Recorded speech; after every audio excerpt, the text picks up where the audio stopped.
Racially motivated killings and other hate crimes targeting black folks are rising across the country. Although Congress is focusing on anti-Semitism, no, the numbers show that it's also what we're seeing among African Americans. ABC News reported the FBI data shows that of the more than 8,500 hate crimes reported nationwide between 2020 and 2022, black folks were targeted in 52.3% of the offenses. Between 2021 and 2022, the numbers rose from 2,217 to 3,421, making black folks 4 times more likely to be targeted in the overall U.S. non-Hispanic black population. Hate crimes targeting black folks under the age of 18 rose 10% in 2020, 12% in 2021, and 14.6% 2022. Gloria J. Browne-Marshall, professor of law and Africana studies at John Jay College of Criminal Justice, joins us to discuss this here. Glad to have you on the show. First of all, Gloria, a lot of the attention in the past few weeks has been about anti-Semitism on college campuses. Numbers make it perfectly clear it's black folks who should be worried in this country. And I think those numbers are low because we don't report everything. There are plenty of things that happen to us every day that we do not report because we just want to go to our jobs, go to school, go home and try to get there safely. And so we ignore a lot. We ignore a lot of police intervention and harassment, as well as harassment by others. And so I think it's very important for us to understand that those numbers can be misconstrued as being lower than they actually are.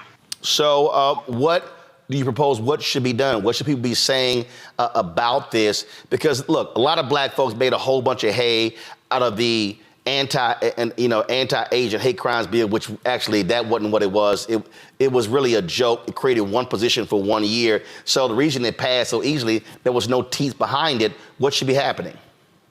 Well, for one, we have an Emmett Till Anti-Lynching Act that was signed into law in 2022. I'm sorry, you could explain that again for all the black folks in the back who keep saying there has been no anti-black hate crimes law passed.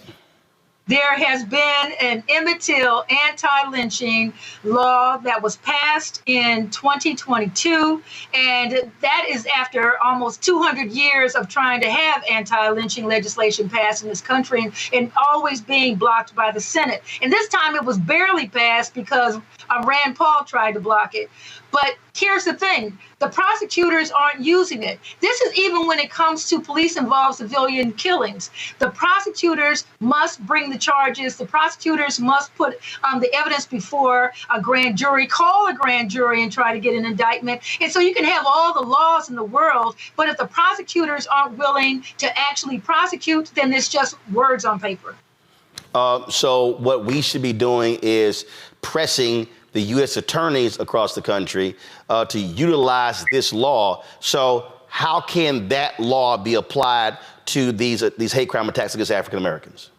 Well, for one, when it's the heinous attacks like the mass racial attacks that you saw in Florida, that you saw in Buffalo, New York, and even the attacks that took place at synagogues and other places, then you can apply the anti-lynching law because the lynching could be anything from what happened to George Floyd in 2020 to what happened to Emmett Till and what we've seen at modern day lynchings with Ahmaud Arbery.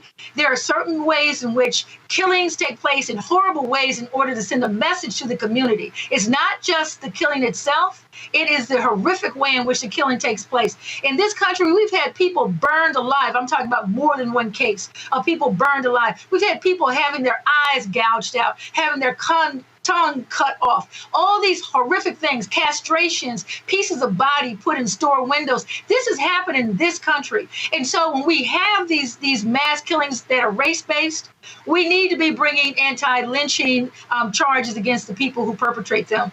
As far as the individual hate crimes, we need to know that a hate crime is different from a regular assault because a hate crime has a racial bias to it. That involves intent. Was the person attempting to make this a hate crime when they committed it, or was this an assault? That's what has then made it difficult to bring a hate crime allegation. Also, I think many black people need to actually start reporting things things that happen. And as I said, that number would probably triple when everyone who's actually being affected by these things begins to bring these cases to the Department of Justice or to the EEOC or to the FBI and other places that are keeping record.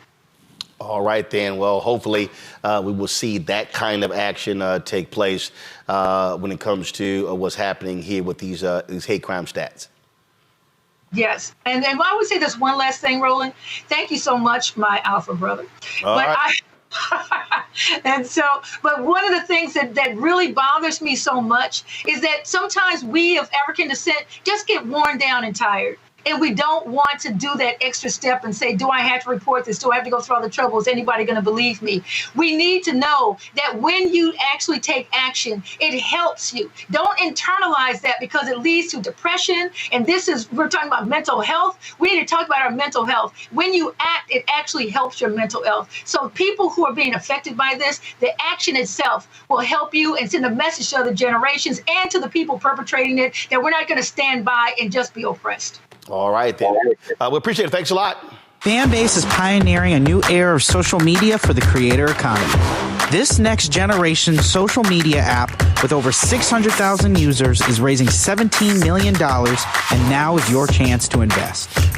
For details on how to invest, visit startengine.com/fanbase or scan the QR code. Another way we're giving you the freedom to be you without limits.